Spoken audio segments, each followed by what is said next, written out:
दोस्तों आज की इस वीडियो में हम एक ऐसी मूवी को एक्सप्लेन करने वाले हैं जिसमें एक प्लेन बर्फीली एरिया में क्रैश हो जाती है, जिसके बाद बचे हुए लोग खुद को बचाने के लिए ऐसा कदम उठाते हैं जिसे देखकर आपका दिल दहल जाएगा। तो वीडियो स्टार्ट करते हैं। कहानी की शुरुआत एक मैच से होती है जिसमें एक तेज दौड़ता हुआ लड़का नजर आता है। इसका नाम रॉबर्टो है। यह किसी को बॉल पास नहीं करता और गोल करने का चांस खो देता है, जिसके कारण मैच हार जाते हैं। जिसके बाद सारे दोस्त इस पर गुस्सा करते हैं। इसी बीच उन सभी का कैप्टन मार्सेलो आता है और वह बोलता है कि जो लोग भी सैन डिएगो जाना चाहते हैं जल्द से जल्द पैसा जमा कर दें। जिसके बाद बहुत सारे लोग कैप्टन के पास पैसे जमा करते हैं। इसके अगले सीन में सभी एयरपोर्ट पर नजर आते हैं। इसके बाद ट्रेवल करने वाले सारे लोगों का एक फोटो क्लिक किया जाता है। इसमें टोटल 45 लोग सफर करने वाले हैं, जिसमें 5 क्रू मेंबर हैं। प्लेन के अंदर सारे लोग बहुत खुश नजर आते हैं और अभी तक सब कुछ नॉर्मल होता है।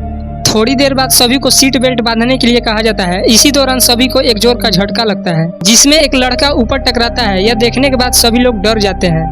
हवा का प्रेशर बढ़ता ही जा रहा है। इसी बीच इंजन का पावर बढ़ाया जाता है ताकि प्लेन को पहाड़ के ऊपर से निकाला जा सके, लेकिन प्लेन का पिछला हिस्सा पहाड़ से टकरा जाता है जिसमें प्लेन का पिछला हिस्सा टूट जाता है, जिसके कारण हवा का प्रेशर बढ़ने से कुछ लोग हवा में गैप से हो जाते हैं। सब कुछ उथल पुथल हो जाता है। बहुत सारे लोग सीट के अंदर दबे हुए मिलते हैं। किसी के पैर टूटे हैं तो किसी के सर फटे होते हैं और दूसरी तरफ पायलट अपना दम तोड़ देता है। इसके बाद रात हो जाती है और सारे लोग भयानक ठंड का सामना करते हैं। सभी लोगों की हालत खराब होती है और सभी जख्मी लोग चीखते चिल्लाते हुए नजर आते हैं। सुबह होते ही पता चलता है कि भयानक ठंड की वजह से बहुत सारे लोग अपना दम तोड़ चुके हैं। इसके बाद रॉबर्टो बोलता है कि घायलों की देखभाल करने के लिए कोई जगह नहीं है। फिर मार्सेलो बोलता है कि हमें प्लेन के अंदर जगह बनानी होगी। इसके बाद वे दोनों प्लेन के अंदर की सारी सीटें को बाहर निकाल देते हैं और सभी खाने पीने की चीजों को इकट्ठा करते हैं। उसके बाद सभी लाशों को बाहर निकालकर एक तरफ रख देते हैं। इसके थोड़ी देर बाद सभी को एक रेस्क्यू टीम का प्लेन नजर आता है। सारे लोग आवाज देते हैं पर रेस्क्यू टीम इन्हें देख नहीं पाती और वापस चली जाती है। फिर से भयानक ठंड से भरी रात हो जाती है जिसमें दिखाया जाता है कि सारे लोग कपड़े और सूटकेस से प्लेन को पूरी तरह पैक करते हैं ताकि ठंड अंदर ना आ सके। इसके अगले सुबह नांदो को होश आ जाता है। उसके बाद वह अपनी बहन को संभालता है जिसका नाम सुसी है। फिर नांदो पूछता है कि मेरी माँ कहाँ है। तब रॉबर्टो बताता है कि तुम्हारी माँ अब नहीं रही। नुमा बोलता है कि हमें प्लेन के पिछले हिस्से से बैटरी लाना होगा। इसके लिए हमें क्रैश एरिया पर जाना चाहिए। कैसे भी करके रेडियो ऑन करना होगा। इसके बाद 4 लोग क्रैश साइड की तरफ जाते हुए नजर आते हैं, लेकिन उसी बीच सभी को मौसम चेंज होने का एहसास होता है और सभी वापस लौट जाते हैं। इन सभी को यहाँ 6 दिन बीत चुके हैं और जो भी खाने की चीजें थी वो सारी खत्म हो चुकी है। इसके अगले सीन में रॉबर्टो सभी से बोलता है कि हमें जिंदा रहना है तो बाहर पड़े लाशों को खाना होगा, लेकिन मार्सेलो इस बात के खिलाफ होता है। पर बहुत सारे लोग रॉबर्टो के इस फैसले से सहमत होते हैं। दूसरी तरफ कोई जूते का लेस खाता हुआ नजर आता है तो कोई सिगरेट, और खाली पेट रहने की वजह से उन सभी को पेशाब भी काली हो रही थी। इसके अगले सुबह नांदो की बहन भी अपना दम तोड़ देती है। इन सभी को यहाँ 9 दिन बीत चुके हैं। इसके अगले सीन में कुछ लोग लाशों को काटते हुए नजर आते हैं। यह सीन बहुत ही भयानक होता है। काफी देर ढूंढने के बाद इन लोगों को बर्फ में दबा एक रेडियो मिलता है जिसे एक लड़का रिपेयर करता है। रेडियो ऑन होने के बाद उसमें न्यूज आती है जिसमें बताया जाता है कि जो प्लेन सैन डिएगो जाने के दौरान क्रैश हो गई थी उसे ढूंढने का सर्च ऑपरेशन बंद कर दिया गया है। इसके बाद सारे लोग रोने लगते हैं। इसके अगले ही सीन में 3 लोग प्लेन के पिछले हिस्से को ढूंढने की कोशिश करते हैं जिसमें बैटरी होता है।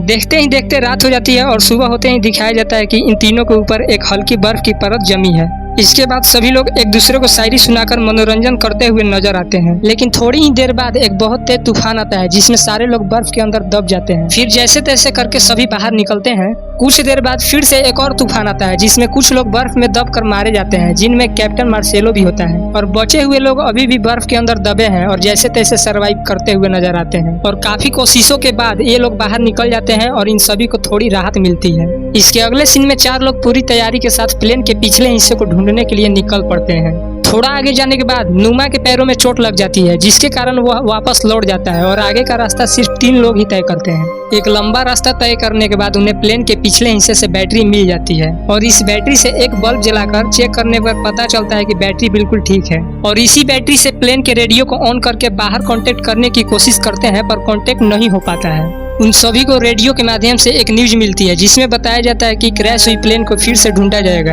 इन सभी के बीच एक ऐसा लड़का होता है जिसे फोटो क्लिक करने का शौक होता है और ऐसी सिचुएशन में भी सभी का फोटो क्लिक करता है। नुमा की हालत खराब होती ही जा रही है और कुछ घंटे बाद ही नुमा भी अपना दम तोड़ देता है।